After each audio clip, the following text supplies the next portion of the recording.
Welcome to this explainer. We are jumping right into the massive, unprecedented scale of the upcoming 2026 FIFA World Cup, hosted mostly right here in the United States.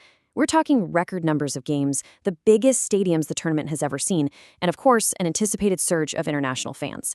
But while the stadiums are going to be absolutely massive, the path to actually getting into one of those seats, well, it's looking incredibly complicated. Which brings us to the core question experts and international observers are asking right now, is America ready to welcome the world? And, conversely, is the world ready for today's version of America? Because according to recent data, prospective international travelers are currently navigating some very real, very significant obstacles just to get here. Let's look at a pretty staggering number to kick things off: 75%. A recent survey found that 75% of hotels in the Philadelphia area, which is, by the way, a major host city, are currently seeing much lower bookings than they expected. Let that sink in for a second. We're getting closer to these major events, and 3/4 of these hotels are underperforming their projections. That signals a major hesitation among international travelers to commit to making the trip. So, what's causing all this hesitation? Well, we can map out this fan obstacle course in 6 stages. 1. A welcome under question. 2. The border and visa hurdle. 3. Costs and missing infrastructure. 4. The ticket price shock. 5. The political tug of war. And finally, 6. Financial boom, sporting bust. Let's get right into it. Section 1. A welcome under question, focusing on international hesitation. It's actually a really fascinating dynamic. A lot of international fans absolutely love U.S. pop culture. They have American friends, and they genuinely want to experience the World Cup atmosphere here. But right now, there's this unique uncertainty surrounding the American brand and identity on the world stage. People are kind of pausing and asking themselves, am I sure I feel as welcome as I always did? Moving to Section 2, the border and visa hurdle, or really, the very first obstacle. For many fans, the uncertainty hits way before they even think about boarding a plane. In fact, immigration lawyers are warning that simply securing a visa might be the absolute hardest part of the entire trip. The immigration process can be incredibly grueling. Think about step 1, just securing the visa. Citizens from certain countries face absolute visa bans, while others might be required to pay a massive financial bond just to guarantee they'll return home. Then step 2 is passing consular discretion. Consuls have huge leeway in deciding whether to grant a visa during your interview. But hey, let's say you get the visa. Step 3 is the border itself. Customs and Border Protection officers have virtually unlimited discretion to pull travelers into secondary inspection. We're seeing reports that officers are frequently checking social media accounts and inspecting phones. So even having a visa in your hand does not guarantee you entry into the country. And if you do manage to clear the border, welcome to the next massive obstacle. Section 3, costs and missing infrastructure, which is basically the logistics nightmare of actually moving around the United States once you've arrived. The sheer expense here is just staggering. Average international airfares have spiked 42% since February, climbing to nearly $1,100. And remember, that's before you've even bought a single hot dog at the stadium. Plus, if you wait until less than 7 days before you travel, you are going to be spending absolute top dollar. This immense jump in price is causing a huge number of fans to simply hold off on booking their flights altogether. Compounding that travel nightmare is America's infrastructure. Unlike a lot of past host countries, the U.S. does not have a connected, high-speed rail network between its host cities. If you try to take a multi-stop Amtrak train to catch a game across the country, you're looking at hours upon hours of travel time. Because of that, most international tourists are forced to rely on domestic air travel. But here's the kicker. This tournament takes place in the summer.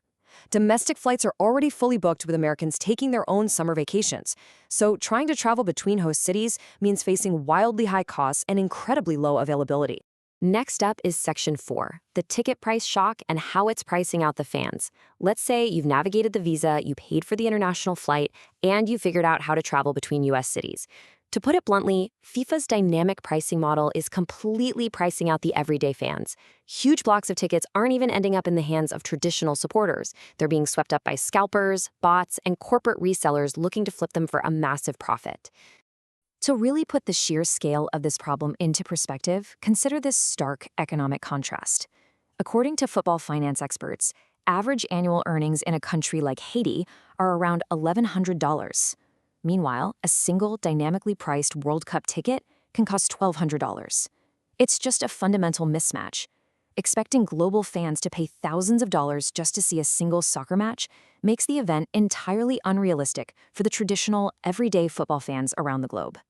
As Kieran Maguire, a football finance expert from the University of Liverpool Management School, points out, traditional football fans will not be attending. FIFA are targeting a different market. This pricing strategy strongly suggests a major shift. The passionate fans who traveled endlessly for the qualifying matches are essentially being replaced by a much wealthier, heavily corporate demographic. This leads us right into Section 5, the political tug-of-war between federal and local authorities. There's a really fascinating and honestly stark contrast developing between the federal political climate in the United States and the very different reception being planned by local host cities. On the federal side, there are reports that the Trump administration has considered plans to halt immigration and customs processing at airports in Democratic-led cities, alongside stricter ICE enforcement. But on the local side, municipalities are pushing back hard. In host cities like Philadelphia, local leaders are basically rolling out the red carpet.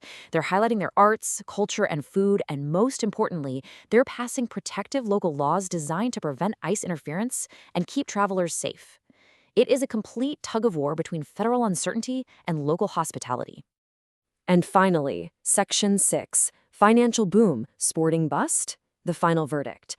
This is the ultimate tension that experts are watching super closely as we get nearer to kickoff. Arnchit Garrett from the UT School of Governance makes a great point here. He says it is politically too important for the United States to not solve these kinds of issues. Both President Trump and FIFA President Gianni Infantino have very closely associated themselves with the success of this event. Having empty stadiums because fans simply couldn't get visas or couldn't afford flights would be a devastating blow to the image of both leaders. Because of that immense political risk, experts believe authorities are going to try desperately to ensure those stadiums are full. So who is actually going to fill those seats? The true trade-off here is pretty stark. On one hand, we have undeniable financial success. Record-sized stadiums, high dynamic ticket pricing, and huge corporate sales blocks mean FIFA will likely make an absolute fortune. But on the other hand, there is a massive sporting cost. We're looking at priced-out traditional fans, intense travel and visa barriers, and the potential loss of that authentic, passionate tournament atmosphere that we all know and love. So, I want to leave you with this final provocative thought to chew on.